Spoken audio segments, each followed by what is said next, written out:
Hey everybody. So today we come up with yet another session on Excel, and this one, I bet it's going to be interesting. What we're going to look at today is the choose function, and on the first sight, it may seem like a very simple function, but mostly the choose function is not used in isolation, and I'll show you how you can use it together with other functions, and it becomes more powerful.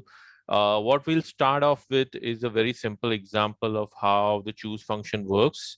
So on the Excel sheet here, what I'll do is just to demonstrate what this function does is I'll just put in the formula for it. So the first parameter is just the index that you want to choose. So probably, you want the first index or the second or the third.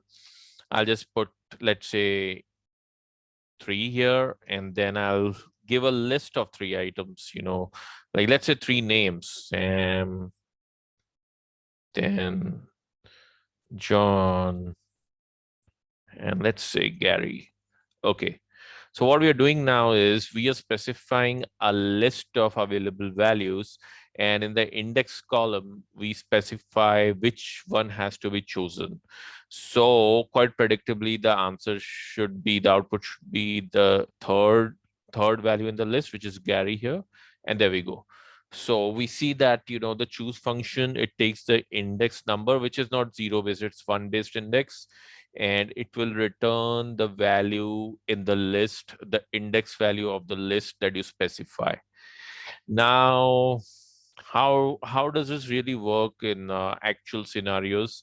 To demonstrate that, let's probably take an example with a table, and let's take, for example, the stock market example, stock name, and its price last 4 years, 19, 20, 20. Let's do it till 2020. So I'll just add one more column here, and for the year 2017, 18, 19, and 20. So what I'll do is I'll just create some random script names.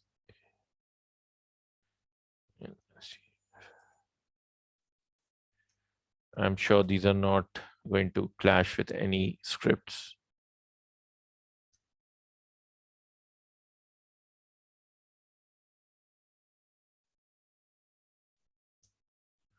Okay, I think that's good enough. And what we see in this table is the prices of the stocks through the years.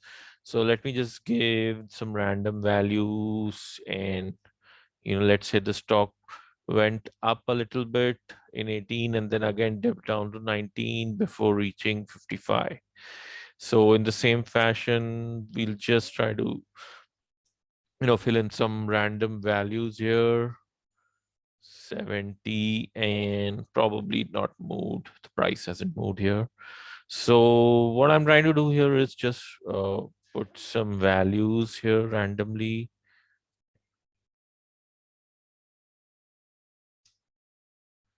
And, try to have a proper set of data so that, we can demonstrate what we are trying to achieve here. And 25, and let's say it shot up to 58 before coming down to 64 and presently 62 by the end of year 2020. I think that's good enough values, and we can just skip the other two and quickly jump into a practical scenario here. So what I now have is the data ready with me. It's a list of stocks and the price through the years. And I'll try to see how I can make sense of the data here and use a choose function to help me make sense of the data. So if I just take a range, in this scenario, let's say choose I think it would be better to show you the power of choose with the sum function or the average function. If I want to decide to get the average of the prices of the five stocks in the year 17, 18, in the stocks in my portfolio through the years, what I can do is I can just say sum, and this is where the power of the choose function combining together with other functions comes in. So sum choose, and then I can specify, let's say for now randomly, three. That would be the third in the list that I'm just going to specify the ranges. My ranges are from E5 to E9,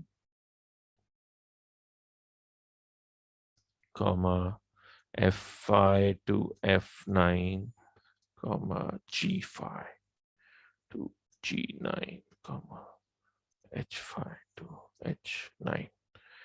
So what I've done here is I have said that the choose function selects the third in the index, and here I choose a range, which is pretty much a list. So we have ranges which actually come down to lists, and so each list is then is at a particular index inside the choose, and then I decide to go for the third in the third list in my set of lists, and then I want to just sum it up. Ideally average would make more sense, but in this case what would actually happen is for the year 2019 I'll get the sum of the prices, and there you go. So 275 is what I have as a sum. I'll just select this, and there you see 275 is the price. Now, ideally, this should work for average, right? I want the average price of my stocks through the years. So if I want the average price of my stocks for the year 2019, then I just change sum to average and see what happens. So it's 55. Now, what I can do is, based on this formula, I can just put the averages here.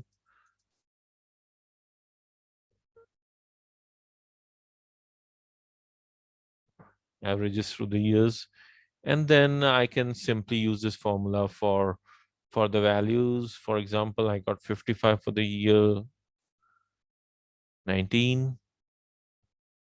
And I can choose 17 with index 1 and see what happens. And it should give me the value 42.8. Let me try with index 2.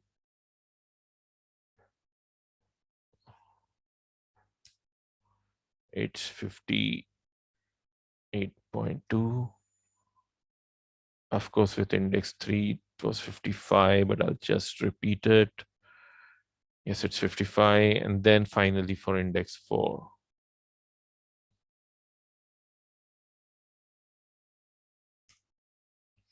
59.6, 59.6. So there you go. That's a convenient way of getting the average values. And we see that the power of this function really lies if we get the index dynamically. So for example, what we replaced 1 and 2 and 3 and 4 as the index to give us the totals may be coming dynamically. And that is where the power lies of this particular equation. However, if you try to replace the index number with something else, it may not probably work. So the index has to be a number in this case, and that's how the choose function works. I think the power of the choose function lies in working together with sum and average and other similar functions, and together you can have the right output. So I hope you like this video. If you liked it, please subscribe my channel, and until next time, bye bye.